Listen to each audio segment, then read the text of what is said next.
cerita kali ini, Mimin sarankan untuk tonton cerita sebelumnya agar lebih memahami jalan ceritanya. Selamat mendengarkan. Wu Zhangkong tidak menyaksikannya meskipun telah ditampilkan di layar, karena dia disibukkan dengan kondisi Xie. Rahang Xie ternganga. Itu mungkin? Tulang jiwa? Anda punya tulang jiwa? Wulin, kau bisa membayarku kembali dengan itu. Petik 2. Gu Yue mengerutkan alisnya. Sekarang kamu mencoba merebutnya? Xie mendengus. Apakah itu tidak bagus? Baiklah. Kalau begitu kau bisa menempa baju besi tempurku untukku, Wulin. Petik 2. Tang Wulin tersenyum kecut. Baik. Awalnya terkejut oleh Xie, Gu Yue mulai tersenyum beberapa saat kemudian. Sebagai rekan, mereka akan saling membantu membuat armor tempur mereka. Sebaliknya, mereka tidak akan memilih profesi yang berbeda. Wu Zhangkong mengawasi mereka dengan tegas. Kalian semua lulus ujian akhir. Dengan ujian sekarang selesai, semester pertama dari kelas 4 telah selesai. Perjalanan mereka, bagaimanapun, baru saja dimulai, karena bab selanjutnya dari cerita mereka akan segera membawa mereka ke surga impian mereka. Di sebuah ruangan yang dipenuhi oleh dan berat dengan elemen kegelapan, lingkaran ungu menyala, mengembalikan sebagian dari atmosfer yang menindas. Tuanku, sebuah suara yang dalam berkata dengan hormat, pemiliknya berlutut. Terlepas dari penampilan manusianya, dia memiliki aura yang menakutkan seperti jurang. Sosok mungil muncul, pemandangan mata yang sakit di tengah kegelapan yang pekat. Dia memiliki rambut perak yang mengalir ke lantai, dan kedua mata violetnya tampak menembus kegelapan. Apa kemajuannya? Suara lembut terdengar, seolah dari seorang gadis muda. Kami telah mengintegrasikan diri kami sepenuhnya, dan mengumpulkan informasi dari semua pihak. Silakan lihat, kata sosok hitam lembut. Dalam sekejap yang membutakan, cakar perak mencengkeram kepala sosok itu. Getaran yang kuat menjalar ke seluruh tubuhnya untuk sesaat sebelum secara bertahap mereda menjadi sedikit bergetar. Dengan kereta berkecepatan tinggi menuju kota Shrek dari kota Isi. Di kursi kelas 2 yang paling biasa, 4 siswa dari kelas 0 penuh dengan kegembiraan. Ini adalah perjalanan pertama mereka ke tempat yang begitu jauh. Selain itu, perjalanan ini pasti akan mengubah nasib mereka selamanya. Kedua gadis itu duduk di satu sisi sementara Tang Wulin, Xie, dan Wu Zhangkong duduk di sisi lain, dipisahkan oleh lorong tengah. Xie dan Su Xiaoyan berkicau dengan berisik dari waktu ke waktu sementara Gu Yue melihat keluar jendela dengan tenang. Penglihatan Tang Wulin juga diarahkan keluar, tetapi matanya tidak fokus. Dia memiliki banyak hal untuk direnungkan. Wu Zhangkong bersandar di kursinya, mata tertutup, dia tertidur lelap. Saat dia menatap tanpa sadar keluar jendela, Tang Wulin mengingat peringatan yang diterima dari gurunya yang lain sebelum keberangkatannya. Wulin, saya berharap Anda sukses dalam perjalanan Anda ke Akademi Shrek. Namun, Anda tidak bisa mengabaikan latihan pandai besi Anda. Anda harus menempa setiap hari. Dalam 3 tahun terakhir ini, Anda telah membuat kemajuan yang mengejutkan bahkan menurut standar saya. Saya yakin begitu Anda mendapatkan dering ketiga, pemurnian roh secara alami akan mengikuti. Petik 2. Sudah jelas berapa banyak Mu Chen, seorang pandai besi suci, menyetujui Tang Wulin baginya untuk mengucapkan pujian seperti itu. Setelah pulih dari luka-lukanya 3 tahun sebelumnya, Tang Wulin dengan cepat mampu melakukan pemurnian 1000 kelas 1, dan mulai melakukannya untuk logam apapun yang bisa dia dapatkan. Dia telah menyelesaikan ribuan tugas pemurnian kelas 1 yang tak terhitung jumlahnya. Selama 3 tahun terakhir, dia telah mengukir dalam hatinya setiap kekhasan dan properti dari segudang logam. Bahkan Mu Chen menemukan standar seperti itu terlalu keras untuk diterapkan pada siapapun. Dia kesulitan menemukan bahkan kesalahan sekecil apapun pada muridnya yang berbakat ini. Mu Chen tidak menghalangi Tang Wulin untuk pergi ke kota Shrek untuk mengikuti ujian masuk Shrek. Jika dia berhasil lulus, dia tidak hanya akan tumbuh menjadi master jiwa yang kuat di masa depan, dia juga akan menjadi master armor pertempuran. Tang Wulin menyadari hal itu, dan mencoba membalas budi sebisa mungkin. Dia selalu menempa bersama dengan Musi dan membimbingnya dengan ritmenya sendiri, membantunya untuk berkembang pesat dalam 3 tahun terakhir.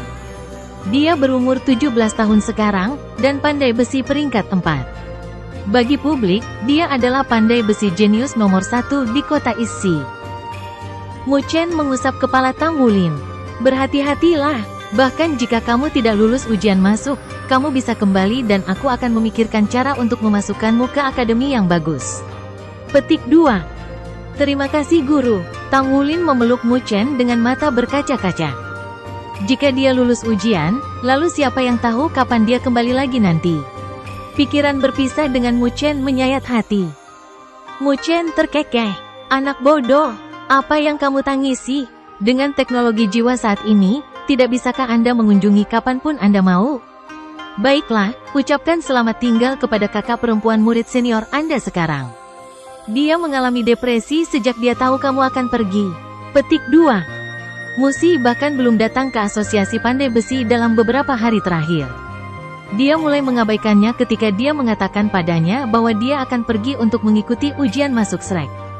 Dia menolak semua panggilannya, dan dia tidak dapat memasuki asrama perempuan. Begitu dia kembali ke akademi, Tang Wulin memutar nomor. Kak Zixin, apakah kakak perempuan murid senior saya di sana? Tang Wulin bertanya. Dia di sini, kemarilah. Jawab Ouyang Zixin. Jendela terbuka lebar, siap untuk dimasuki Tang Wulin. Itu mengarah ke kamar kecil. Untungnya, tempat itu jarang ditempati sepanjang hari. Ouyang Zixin sedang menunggunya. Melihat Tang Wulin mendarat dengan rahmat seekor kucing, dia tidak bisa menahan tawa. Oh kamu, Anda menjadi lebih baik dan lebih baik dalam hal ini. Jangan terlalu banyak melakukan perzinaan saat Anda dewasa. Petik 2. Tang Wulin tersipu sampai ke akar rambutnya dan mengucapkan kata-katanya, Kak Zixin, jangan goda aku seperti itu. Bagaimana kabar kakak perempuan murid senior saya? Petik 2. Ouyang Zixin berkata, dia berwajah macan beberapa hari terakhir. Dia sangat murung, ngomong-ngomong, kamu pergi begitu tiba-tiba. Aku tidak pernah menyangka bahwa anak laki-laki itu akan segera mengikuti ujian masuk SREC. Petik 2. Ketika mereka pertama kali bertemu, Tang Wulin tidak lebih dari seorang anak laki-laki. Tapi sekarang, mereka sama tingginya.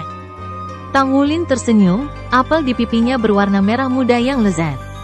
Belum pasti apakah saya akan lulus. Jika tidak, saya akan kembali ke sini. Petik 2. Senyuman tersungging di sudut mulut Ouyang Zixin. Saya percaya pada Anda, dan begitu juga dengan kakak perempuan murid senior Anda. Kenapa lagi dia begitu depresi? Petik 2. Tang Wulin tercengang. Dia tidak pernah memikirkan ini. Ayo pergi, aku akan membawamu kemari. Ouyang Zixin mengambil mantel dari samping dan meletakkannya di atas tubuhnya. Tang Wulin tersipu di dekat mereka ketika dia meletakkannya di atasnya, aromanya membuatnya lebih merah. Mungkin apa yang dikatakan Xie saat itu benar, di dalam hati setiap pria ada seorang kakak perempuan yang cantik. Sejak mereka bertemu, Tang Wulin berharap dapat melihatnya. Dia cantik dan lembut, selalu menjaganya seperti kakak perempuan. Kak Zixin, apakah kamu masih akan jogging setiap hari? Tang Wulin bertanya sambil menyesuaikan topinya. Ouyang Zixin terkejut, bulu mata berkibar saat matanya sedikit melebar. Aku tidak punya pilihan selain jogging sendirian. Petik 2. Setelah hening beberapa saat, Tang Wulin memutuskan sendiri. Kakak Zixin, aku menyukaimu. Jeda, dia terkejut dengan pengakuannya yang tiba-tiba, tetapi senyum manis segera mekar di bibirnya. Dasar anak bodoh, kakak besar juga menyukaimu. Tang Wulin tidak menjelaskan dirinya sendiri. Dia tahu bahwa suka dan miliknya berbeda, tetapi berusaha sekuat tenaga, dia tidak tahu caranya. Begitu mereka tiba di sebuah pintu, dia menusukkan jarinya ke pintu itu, berbisik ke telinganya, masuklah. Dia ada di dalam, jangan bilang padanya aku yang membawamu ke sini. Aku akan pergi sekarang. Petik 2. Terima kasih kakak Zixin. Tang Wulin membuka pintu dan masuk. Saat Ouyang Zixin menyaksikannya dari dekat, emosi berperang di dalam dirinya seperti badai, gemetar, membingungkan. Dia menyukai Tang Wulin. Dia imut, tampan, dan berbakat. Siapa yang tidak menyukai dia? Meskipun Tang Wulin tidak pernah membual padanya, fakta bahwa dia berada di kelas 0 berbicara sendiri. Dia telah mendengar dari Su Xiaoyu betapa menakjubkannya kelas 0 dan bagaimana Tang Wulin kecil yang manis, sebenarnya adalah kapten tim. Sayang dia masih sangat muda. Saya tidak bisa menyukai anak laki-laki yang jauh lebih muda dari saya. Anak perempuan lebih dewasa daripada laki-laki. Tidak mungkin dia tidak mengerti artinya dalam pengakuan Tang Wulin. Meski begitu, dia hanya bisa berpura-pura cuek. Jika tidak, itu bisa mempengaruhi persahabatan mereka. Kamu pasti akan menemukan gadis yang cocok untukmu di masa depan. Andai saja saya 4 atau 5 tahun lebih muda, mungkin saya akan merebut Anda. Saya berharap yang terbaik di jalan Anda. Tanpa pamit, Ouyang Zixin berbalik dan pergi, berpura-pura air mata berkilauan yang mengalir di pipinya yang halus hanyalah isapan jempol dari mimpi. Di dalam ruangan, Musi berdiri di dekat jendela, mengintip melalui kaca bening dengan tangan di sakunya. Dia tinggi untuk seorang gadis. Faktanya, bahkan jika Tang Wulin memiliki lonjakan pertumbuhan sekarang, dia mungkin tidak akan bisa mengalahkannya. Zixin, Musi bertanya datar. Tang Wulin berhenti di tempatnya, memanggil dengan nada lembut, kakak murid senior. Musi berbalik. Dia tercengang saat melihatnya, tetapi mengubah wajahnya menjadi topeng ketidakpedulian. Apa yang kamu lakukan di sini? Apakah Anda tidak pergi ke Akademi Shrek? Bukankah Anda harus bersiap? Bagaimana kamu bisa menyelinap ke asrama gadis itu? Petik 2. Saya. Pergi saja, akan buruk jika Anda ketahuan. Aku juga tidak ingin melihatmu, kata Musi dingin. Tang Wulin memaksakan senyum, meski mungkin lebih tepat untuk menyebutnya seringai. Kakak murid senior, aku benar-benar pergi. Saya di sini untuk mengucapkan selamat tinggal. Yakinlah bahwa saya tidak akan pernah melupakan akar pandai besi saya. Jika saya tidak lulus, maka saya akan kembali. Dan bahkan jika saya berhasil, saya tidak akan mengendur pada pandai besi. Saya akan datang mengunjungi Anda dan guru kapanpun saya bisa. Petik 2. Musi tidak memotongnya lagi. Sebaliknya, dia menelannya dengan tatapannya, matanya dipenuhi dan gemetar dengan emosi yang tidak diketahui. Tang Wulin terus berbicara di bawah tatapannya. Kakak murid senior, terima kasih telah menjagaku beberapa tahun terakhir ini. Aku akan pergi sekarang. Petik 2. Dia membungkuk padanya sebelum berbalik meninggalkan kamarnya, langkah kaki mengikuti di belakangnya. Ketika kehadirannya tidak lagi bertahan, tatapan dingin Musi mencair, berubah menjadi air mata. Bocah itu, dia benar-benar pergi. Sejak awal, Tang Wulin adalah anak laki-laki di benak Ouyang Zixin, tetapi bagi Musi, itu berbeda. Baginya, dia adalah seorang pria muda.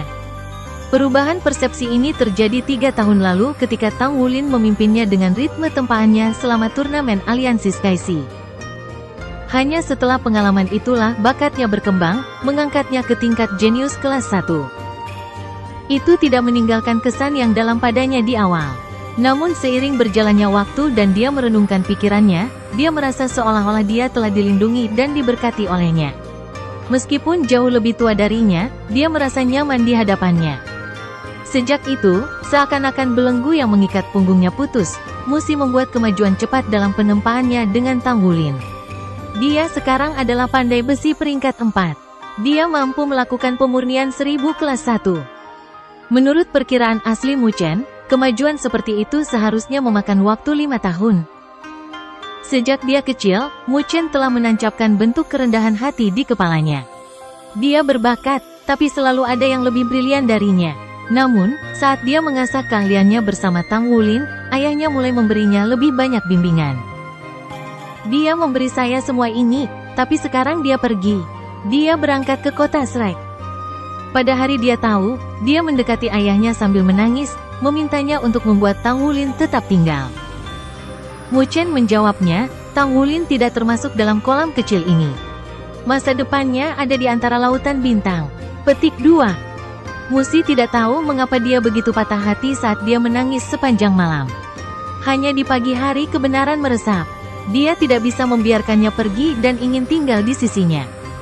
Namun, pada akhirnya, dia tetap pergi.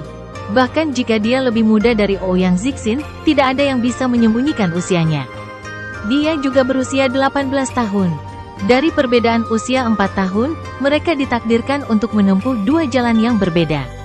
Ketika dia memasuki akademi lanjutan, dia masih akan bekerja melalui studi akademi menengahnya. Nasib tidak akan berubah karena keinginan satu orang, dan kepergiannya tidak bisa dihindari. Wulin, apa yang ada di pikiranmu? Apa yang kamu impikan? Xie menyikut Tang Wulin, alisnya yang aneh. Tang Wulin tersadar dari pingsannya dan tersenyum. Tidak apa, saya hanya akan merindukan isi City. Petik 2. Xie tampak seperti menelan lemon. Bukankah kamu hanya menyiratkan bahwa kami pasti akan lulus? Jika bukan itu yang Anda maksud, lalu mengapa Anda merindukan isi City? Petik 2. Tang Wulin mengerutkan bibirnya, alisnya yang turun menjadi sangat signifikan. Kamu terlalu memikirkannya. Meskipun dia menepis tuduhan temannya, pada kenyataannya, terkubur di dalam lubuk hatinya yang terdalam, dia merasa seperti ini. Butuh waktu lama sebelum dia kembali ke Isi City. Ada banyak hal yang perlu dia lakukan di kota Shrek, seperti mencari jejak orang tuanya. Sebelum keberangkatannya, dia pernah bertemu dengan Mang Tian sekali. Mang Tian yakin bahwa orang tuanya telah pergi ke kota besar. Karena kota Shrek adalah kota terbesar di benua, kemungkinan besar mereka ada di sana. Saat kereta jiwa melaju, gerbong itu bermandikan bisikan pelan sampai hanya derit roda yang bisa terdengar. Untuk siswa muda kelas 0, kursi kelas 2 agak sempit, tapi memberi mereka rasa petualangan. Di luar jendela, pemandangan berlalu lalang. Suara nafas di dalam gerbong mantap saat penumpang tertidur satu persatu. Tang Wulin menarik napas dalam-dalam. Dihembuskan, menarik napas dalam-dalam lagi. Sebuah perjalanan ditempuh selangkah demi selangkah dan nasi dimakan dengan sesendok. Saya hanya perlu terus bekerja menuju tujuan saya. Dalam perjalanan ke kota Shrek ini, hal pertama dalam rencana perjalanan adalah menemukan Azure Fanfin yang berumur 1000 tahun. Dia memiliki 3 item roh lainnya yang telah disiapkan dan tulang jiwa beruang Dread Claw Dazgol telah memperkuat tubuhnya. Dia siap untuk membuka segel kedua sekarang. Begitu dia mencapai ini, kekuatannya akan melonjak ke ketinggian baru. Kesempatannya untuk lulus ujian masuk Shrek akan meroket. Dibandingkan dengan Heaven Dow City, Shrek City sedikit lebih dekat dengan East Sea City. Kereta melambat saat mendekati tujuan mereka. Kemudian, sebuah pengumuman terdengar. Tamu dan pelancong yang terhormat, kami telah tiba di kota terbesar di benua Douluo, kota Shrek. Akar kota Shrek membentang puluhan ribu tahun dan merupakan pusat budaya. Akademi Shrek yang legendaris didirikan di sini, serta markas besar Pagoda Roh. Sebagai kota nomor 1 di federasi, kota Shrek memiliki pengaruh ekonomi dan politik yang luar biasa. Semuanya, harap lihat keluar jendela kiri. Menara di kejauhan adalah markas besar Pagoda Jiwa. Petik 2. Keempat siswa kelas 0 membalikkan badan untuk mengintip. Benar saja, sebuah menara megah menembus langit. Karena letaknya yang sangat jauh, hanya terlihat bagian tengah atas saja.